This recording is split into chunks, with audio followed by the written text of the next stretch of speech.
የምታደርቁት። ከደረቀ በኋላ ምንም አይነት ባክቴሪያ እንዳይዝ ነፍሳት እንዳያርፍበት በጥንቃቄ ቤት ውስጥ ብታደርቁት ይመከራል። ታይፕ 2 ስኳር ያለባቸው ሰዎች ይህንን ፓውደር አዘጋጅታችሁ ጧት ጧት ሁሌም አንዳንድ ማንኪያ በንጹህ ውሃ አንድ ብርጭቆ ላይ እየበጠበጣችሁ ብትወስዱ የስኳር ባላንሳችሁን ኖርማል ያደርግላችኋል። በዚህ አጋጣሚ ይህንንም መፍትሄ መጠቀም ትችላላችሁ። የደም ስር ብግነት ብያችኋለሁ። ሁሉም ሰው አሁን ላይ እየተሰቃየበት ያለው የጤና ችግር ነው። ሲያጋጥም ደም ረግቶ ታችኛው ላይ እበጥ ሲይዝ ወደ አንድ እንደዚህ አይነት ጨርቅ ነው የሚያስፈልጋችሁ። በደንብ አድርጋችሁ መለወስ። ለምን ጀሉን እንዲይዝላችሁ ጨርቁን የማቅ ጨርቅ ተጠቀሙ። ንጹህ የማቅ ጨርቅ ጀሉን በደንብ አድርጎ ይይዝላችኋል። ከያዘላችሁ በኋላ ልክ ይሄ የምትመለከቱት እያንዳንዱን ጨርቅ እናንተ እንዲህ መለወስ ትችላላችሁ። ከለወሳችሁት በኋላ እንደዚህ መጠቅለል ነው።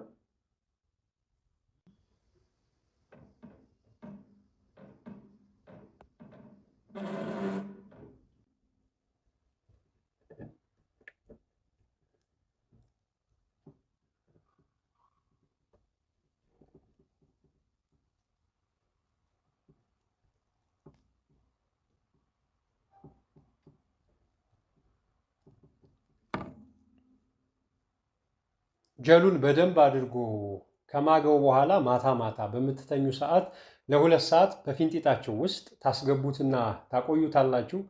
2 ሰዓት ከቆየ በኋላ እያወጣችሁ ማስቀመጥ።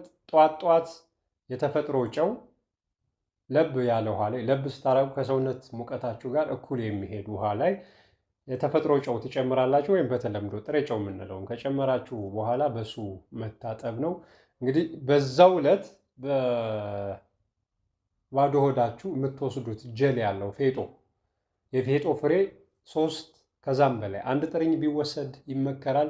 የአንጀት ብግነታችሁን ትሪት እንዲያደርግላችሁ፣ ድርቀታችሁን ትሪት እንዲያደርግላችሁ በባዶ ሆዳችሁ የፌጦ ፍሬ ተወስዱና ውሃ መጠጣት ነው ለተከታታይ 7-8 ቀናት። እንዲሁም ደግሞ ረጅም ጊዜ ቢባል እስከ 14 ቀናት ብትሞክሩት ይህንን የጤና ችግር በቤታችሁ ሆናችሁ መቅረፍ ትችላላችሁ። የሚከለከሉ የምግብ አይነቶች ደረቅ የምንላቸውን በዘይት የተጠበሱ የምግብ አይነቶችን አለመመገብ፣ ጥሬ ስጋ አለመመገብ ይመከራሉ።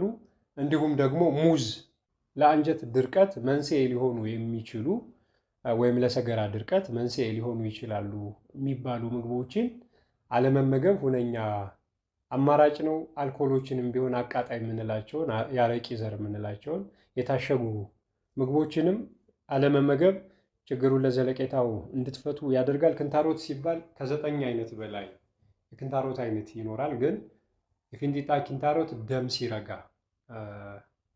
የሚመጣ ችግር ነው።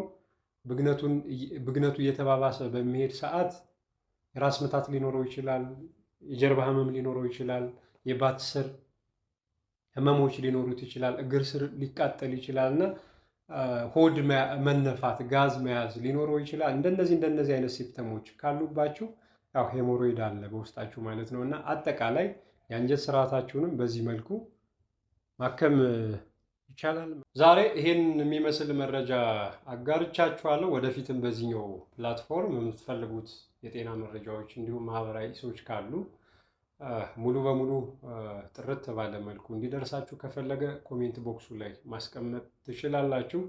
ያው በፈቃደኝነትና በፍላጎት ስለማደርገው ይህንን ተግባሬን እናንተም እንደ ግዴታ ባታዩብኝ ያ የኔ ኃላፊነት ነው ብዬ ካመንኩ ሁሌም ለሰው ልጅ ያስፈልጋል ብዬ የማምንበትን ነገር አንድ እንደ ዶክመንተሪም ስለሆነ በመረጃ መልኩ እንዲተጠናቅሮ ሲቀርብ ማንኛውም ሰው ለችግሩ መፍትሄ ቢያገኝ ትልቁ ደስታዬም ሲሆን ጠይቁኝ፣ ይዤላችሁ እመጣለሁ። ቲክቶክ ላይ የነበረውን ነገር ይሄ አልገባንም ይብራራልን፣ በዝርዝር ዲቴይል ንገረን፣ አጠቃቀሙን አዘገጃጀቱን የምትሉ ከሆነ ይሄንን ገጽ ለሌላው በማጋራት ሼር እያደረጋችሁ እናንተም ትብብራችሁን አሳዩኝ። ከዚህ በፊት በዛኛው ፕላትፎርም የነበረውን ተግባሬን እቀጥላለሁ፣ አራዝመዋለሁ።